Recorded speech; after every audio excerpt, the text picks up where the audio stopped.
morning, everybody. It's my pleasant duty to welcome all of you as well.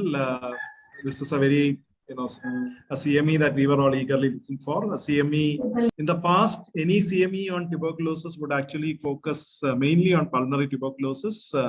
Maybe we would devote some time for one or two topics on extrapulmonary TB, but for today, we have a full day starting from 9 in the morning till 5 in the evening, covering just, various areas of extrapulmonary TB. And in fact, even having done this, we got demand from various specialties that, their own area was not covered and maybe that could have been included. So we might even need another CME on this to cover those aspects which are not covered. So before we actually start the CME proper with the inauguration that will happen at 9:30, my job is to sort of introduce why we are actually having the CME and how the state could be doing, some kind of planning in the future, looking at these trends of extrapulmonary TB, and are we going to look at TB in a different way in the future? Basically, can I request everyone to please mute if you're not speaking or asking a question? Thank you. So basically what I'm trying to do is to talk on epidemiology with two very eminent epidemiologists as chairpersons. Both Dr. Sairu and Dr. Rakesh are not only epidemiologists par excellence, they are also experts in the area of tuberculosis. So, probably towards the end of the talk, I hope to finish in time so that they could also add in their comments and cover those aspects which I have not discussed. The burden of TB still is staggering. Dr. Sairu was just telling us about the declining incidence or declining notification of TB in Kerala, but still for the world and for India and even for Kerala, TB still remains a major public health problem. So world over, you have a large number of cases of which a significant proportion are notified. Maybe still a large number are not notified. Are they missing? Are they being treated but not notified? But the numbers are there. In India also, the notification numbers are increasing, but still there is a significant gap between the estimated cases by WHO and the notification. If you look at the notification per 100,000, India has 131 per 100,000, which is much more than what the world average notification is of 92 per 100,000. Kerala, as we all know, is believed to be a low burden state as compared to the other states of India. So that, with the national notification of 131 per 100,000, we have even less than half of that at 60 per 100,000. So, but we don't really have an estimate to determine what proportion of our cases are going missing. But still, we believe that that proportion is much less because Dr. Rakesh and team are doing a lot of analysis of private drug sales and many other validation techniques which would try to find out if we are really missing cases. But having said that, we are a low burden state in India. We should understand that when you compare with other countries in the world, even large countries, our notification rates are still much higher. Maybe like 50 to 30 times of 25 or 30 times what the US reports. So we still have a long way to go. The state is moving towards TB elimination. We have very stringent targets which we are trying to achieve, and there's a lot of hard work being put in the field. So we are strongly moving towards that, but still we should understand that we are still not there. We still have a long way to go. Because in that context that we are having this discussion, where you have this traditional statement, even in the last few days, we were discussing, kind of doing a peer, internal review of an article being sent for publication. So the statement in that article, the first statement, actually the first para started with the statement that tuberculosis generally affects the lungs. So pulmonary TB is about 85% of all TB and extrapulmonary is 15%. The article was actually on extrapulmonary TB. So it was talking about 15% of all TB being extrapulmonary TB. And that was sort of the traditional statement that we always had recently. So if you go back a bit, like Sairu madam said, we have some very senior people here. So they would remember some of these old modules. So this particular module, I did see Dr. Venugopal from Alappuzha just now. So he and I and all, we were using this module for training when we were working the program. Dr. Shibu would remember this.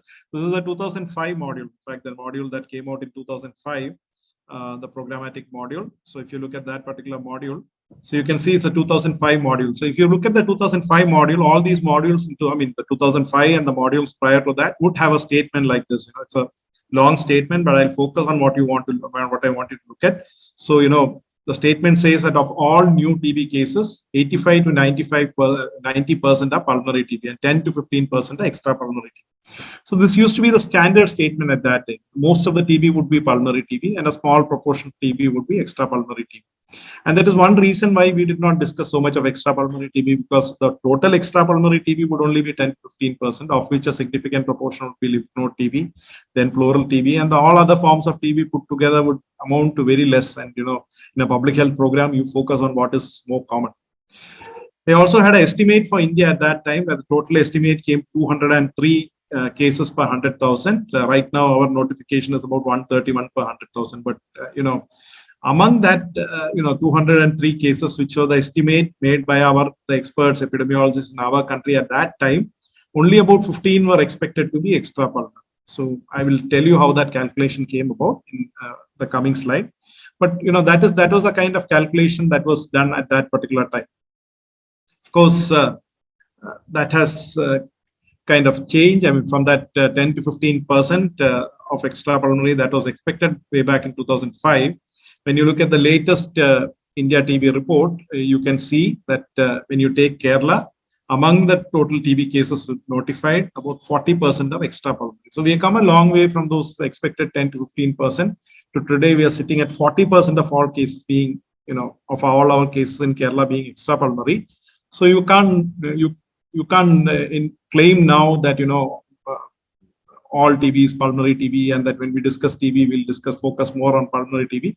So we have come to a state where we have to discuss extrapulmonary TB, and that is the reason why we are having the CME today. So just delving a bit on the past. So if you look at the past, those days we used to read a lot about the Stibilos law. In fact, this was the basis for case estimation of incidence in most countries in the world at that time until 2004. In fact, the last ARTI study using the Stibilos law to estimate the incidence for India by the Indian experts was done in 2004. So at that time, what Charles Stiblo, who was a famous international TB epidemiologist, did was he just looked at figures, epidemiological data from various parts of the world, looking at the ARTA, what amount of mortality occurs with that ARTA, incidence, prevalence, and he worked out a formula which was used a lot, which would say that a ARTA of 1. ARTA is the annual risk of TB infection, which is the possibility of a person being infected or reinfected within a period of 1 year. So ARTA of 1 would be equivalent to about 50 smear positive, 35 smear negative, and 15 extrapulmonary cases. So this was a basic calculation suggested by Stiblo. But by 2008, this whole concept was challenged, and WHO and other agencies moved away from the Stibilos law, saying that the ARTA of 1 being equivalent to 50 smear positive cases no longer applies in today's era, when there is good chemotherapy available and patients no longer remain infectious for the long period that they used to during the time when Stiblo made his calculations. So India had a different kind of calculation. This is what I learned during my very first training about 20 years back at TRC Chennai, which is now called the NIRT Chennai. So there I was trained that ARTA of 1 would be equivalent to 15 new smear positive cases, 15 new smear negative cases, 25 retreatment cases, and 10 extrapulmonary cases. So this was a kind of calculation used for Indian estimates to judge what is the proportion of various forms of TB that you can expect in India. And you would remember that the calculation which was there in that 2005 module actually was because the ARTA in India at that time was estimated as 1.5. So with 1.5, you multiply 1.5 by 50, so that you get 75 new smear cases. The 50 multiplied by 1.5 is 75 new smear negative cases. The 25 multiplied by 1.5 is 38 retreatment cases. And the 10 multiplied by 1.5 is 15 extrapulmonary cases, totaling to 203. So this was the kind of calculation used, and this was the way at that time the estimates used to be made. That for every state you would have a ARTA estimate and multiply like this and say that okay, these are the numbers that are expected in your state. Of course, this calculation is no longer applicable because we realized that there could be a lot of errors in making a calculation of this stage. So those were the days of the revised National TB Control Program, which ran from 1998 till recently when we moved to the National TB Elimination Program. So you can see the logo of the good old logo that we were familiar with in those days to the new logo, which now looks quite different. Anyway, those days, the focus was on TB control. And for TB control, the main way of doing it was early diagnosis and treatment of smear positive cases. So smear positive pulmonary TB cases were the infectious cases. And if you detected these cases and treated them early, you would prevent these cases from infecting other people. And that was the focus. And since that is the way you're planning to do your strategy, all the focus was placed on these smear positive cases. So, the other cases like extrapulmonary TB, which are believed to be non-infectious, did not get that kind of attention. And also the fact that at that time, the diagnostic tests offered in the revised National TB Control Program were smear microscopy and chest X-ray, and both of these would not apply to extrapulmonary TB. So with these tests not applying, the guidelines also did not dwell a lot on extrapulmonary, because you're not really offering anything for extrapulmonary TB at that time. And also the other side of the thing is, story is that whatever gets monitored, whatever people check gets done. So, a district TB officer or a program manager in those days was actually evaluated based on what proportion of new smear positive cases. There was an estimate for smear positive cases, and the program would look at what proportion of those cases were actually detected by the district. And if there was a shortfall in detection, the DTO would be taken to task. So all the district TB officers, all the program managers in the country were focusing purely on increasing the detection of smear positive cases, which would actually get them, a pat on the back. And if they missed on that, and even if they found a lot of extrapulmonary cases, they would be in trouble with the supervisors. So the focus was just on smear positive cases, and that is how things were. But then that changed. In today's era, we have gone to the TB elimination program. We have the National TB Elimination Program, which is in tune with the NTB strategy, which started in 2016. Now, the WHO also has moved, and the country has also moved, and the total, target or the estimate based on which a district is evaluated is the total cases. And total cases includes smear positive cases, smear negative cases. So, you can't get away with not paying attention to extrapulmonary cases. So the districts are aware that you have to find all kinds of TB, including smear negative TB and extrapulmonary TB. Now you have better tools available, like the molecular tests, CBNAT and TrueNAT. And these tests can also increase diagnosis in extrapulmonary TB. They also work in extrapulmonary TB. So we are in an era now where the tools we are offering also apply to extrapulmonary TB. There is a greater involvement of private sector and the medical colleges, where actually more of extrapulmonary TB was traditionally and still diagnosed. And also the most important fact here is that notification has become mandatory. So, doctors treating extrapulmonary TB used to live in a very different space altogether, and they at times never used to interact with the program. But today, because notification is mandatory, you do have to interact with the program. So it is in that context that you have this trend. So if you look at the trend, you can now see a rapidly increasing proportion of extrapulmonary TB, both in Kerala and in India. If you look at, the initial period till 2003 or so, where I started my career in TB program, you can see that it used to hover in Kerala at around 20%, in India around 10%. Then for a long period, this was kind of stable in Kerala at around 25% or so. And in India, it was between 15 to 20%. That is how it was remained. But now for the last 5 years, suddenly you can see a spurt in increase in the proportion of extrapulmonary TB, which also coincides with the start of the TB elimination or the NTB program. And the same in India, though it's slightly later than what actually the peak started in Kerala. What we really don't know is where will this go? I mean, will it keep going up and up to reach maybe 70%, 60%? We really don't know. I mean, it is just going up now. So the implications of such a trend is that the first thing, obviously, is we have a lot of pulmonologists today in the audience, and TB has always been a disease which was dealt by respiratory physicians in India. And we are still the TB experts in the country. But would we come to a scenario where, pulmonary TB becomes less frequent, maybe only 40% of TB is pulmonary TB, and the remaining is extrapulmonary TB, so that this community of pulmonologists will no longer be the experts for TB, or will the ownership be taken up by someone else? From the program point of view, the focus has always been on examining the sputum and doing a chest X-ray and all that. But now, if the proportion of extrapulmonary TB keeps increasing, your major algorithm in the program, the major test that you're offering in the TB program no longer apply, because you now need surgery for getting a sample. You need technology to process such samples. You need more of culture. The molecular tests are obviously there, but the gold standard for diagnosis of extrapulmonary TB still remains liquid culture. So you would need facilities for liquid culture and all. And there is also the issue of cost. A person with, say, a TB meningitis or tuberculoma would actually require a TB spine, would require investigations like MRI, which may have to be repeated again and again to determine response to treatment. You would also need to take tissue for culture or for a nucleic acid amplification. For that, procedures like endobronchial ultrasound or a thoracoscopy or a mediastinoscopy or a laparoscopy or a colonoscopy may be needed in patients, and these are costly investigations. In the government, of course, they are subsidized, but if a patient goes to the private sector, even if you offer a free NAT, the patient would still have to spend a lot of money on that. And we should remember that this is in the context of the NTB strategy, where we have three major things we are aiming for. One is reduction in death, the other one is reduction in incidence, but we are also looking at zero catastrophic costs. So, if you have a patient who's, say, approaching right now, we do have a patient like that in one of our districts who has a CNS TB, who ended up in a private hospital, ended up spending a few lakhs of rupees, ran out of all money, so has had a catastrophic expenditure. And they have applied to the district for reimbursement. District didn't know what to do. It was forwarded to the state. State is also in a dilemma. How can you pay lakhs of rupees for one patient? And if you make a precedent like that, every other patient would actually be asking for that. So we need a strategy for that as well.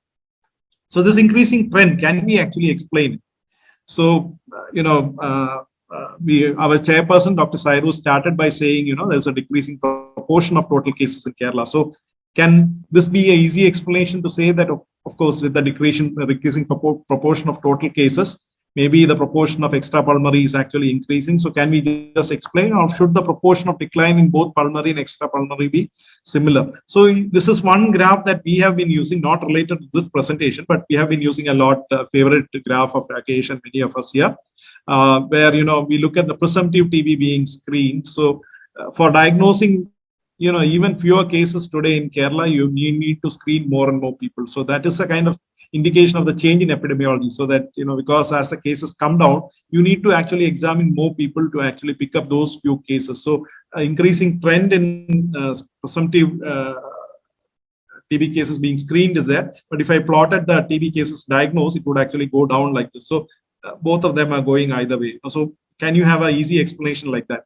So, I really didn't have anything in our country to actually explain this. So I looked at data from other countries, and I got a very good, interesting article from the team in the US, where they looked at the epidemiology of extrapulmonary TB trends in the US from 93 to 2006.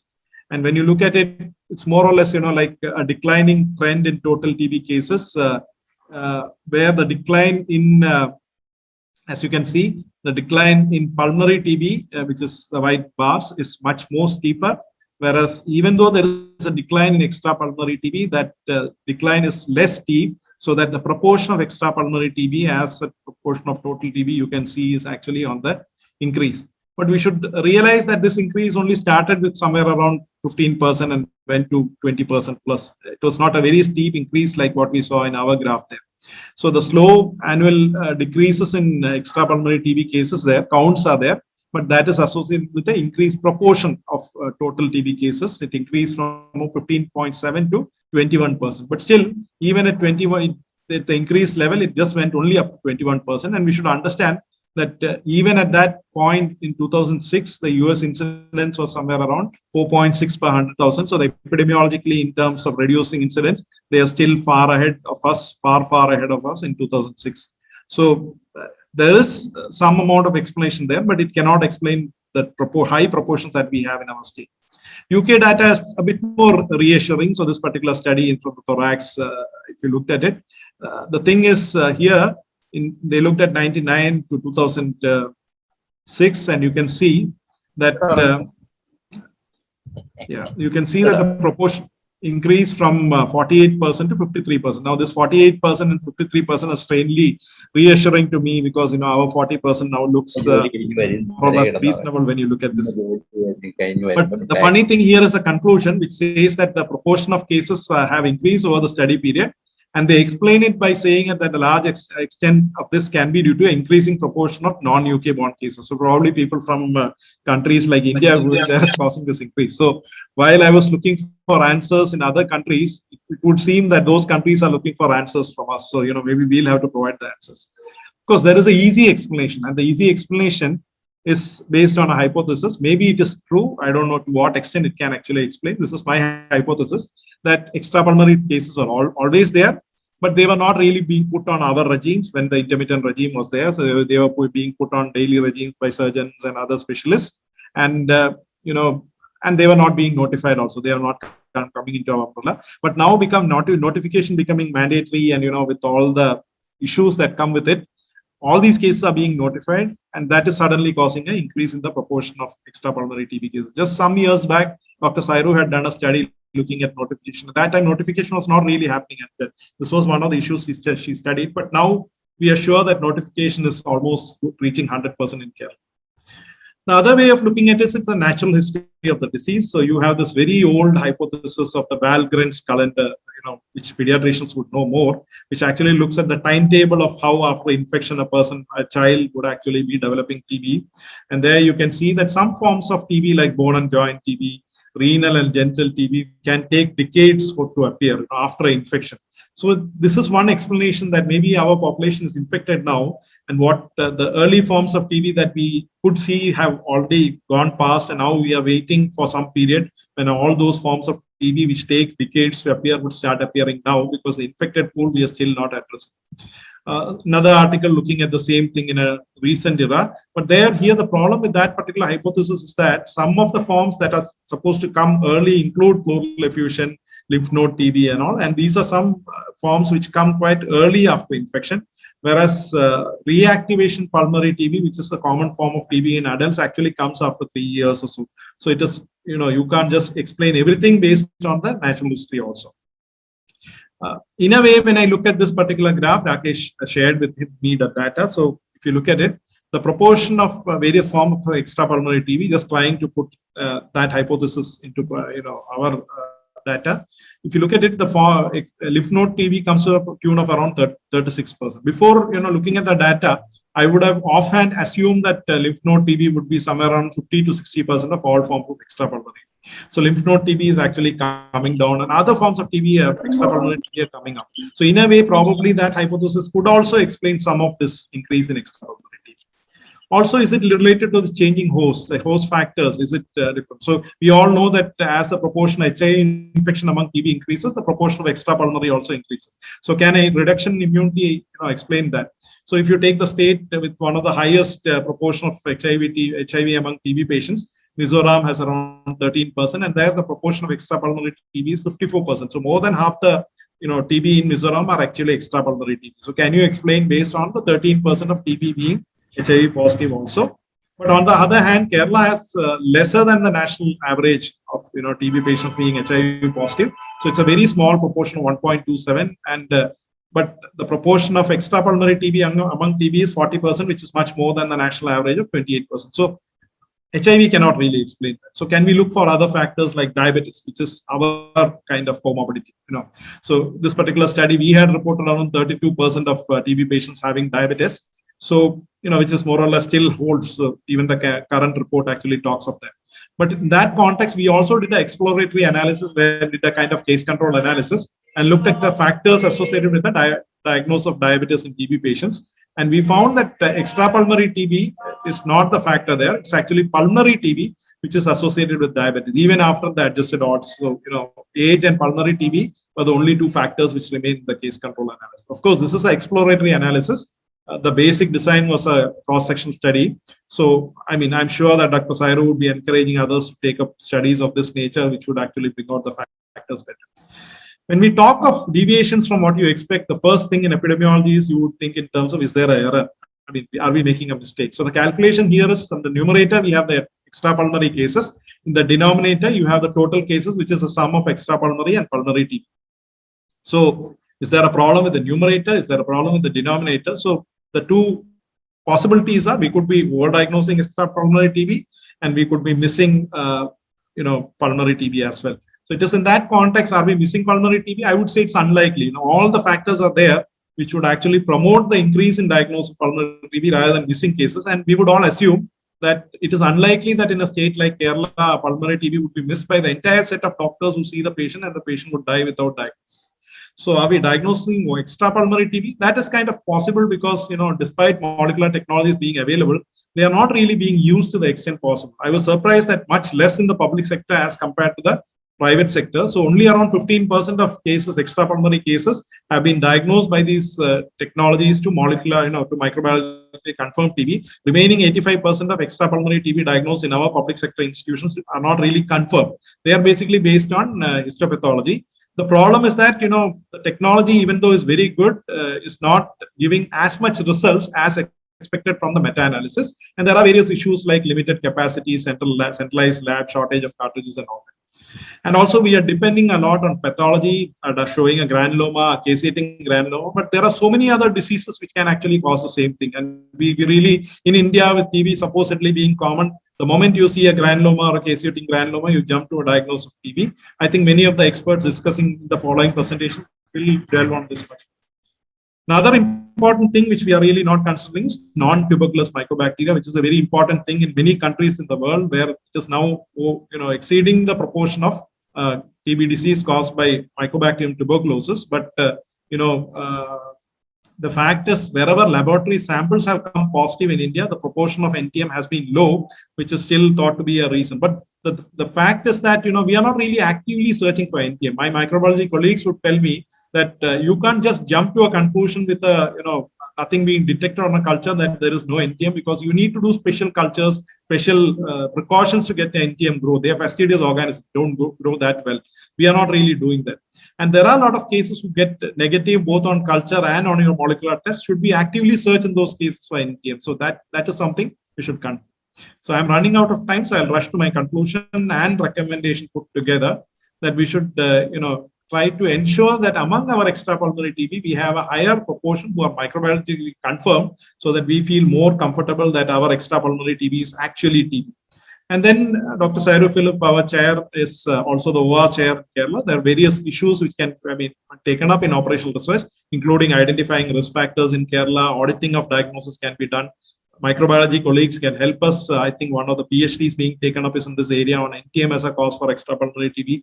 And a lot of analysis of trends of various individual forms of extrapulmonary TB with the Valgren's calendar in mind could give us more information. We also, the state also needs to plan for the diagnosis of extrapulmonary TB. If more than half of our TB in the next few years becomes extrapulmonary TB, we have to avoid catastrophic expenditure for our patients. So we have to build capacity in the public sector in terms of giving e-bus machines, in terms of making all these things available, and also investing more in extrapulmonary TB diagnosis in the private sector through linking with insurance schemes or something like that, so that the patient doesn't end up with a lot of investigations in the private sector for extrapulmonary TB and end up with quite a catastrophic expenditure. Thank you so much for the patient listening.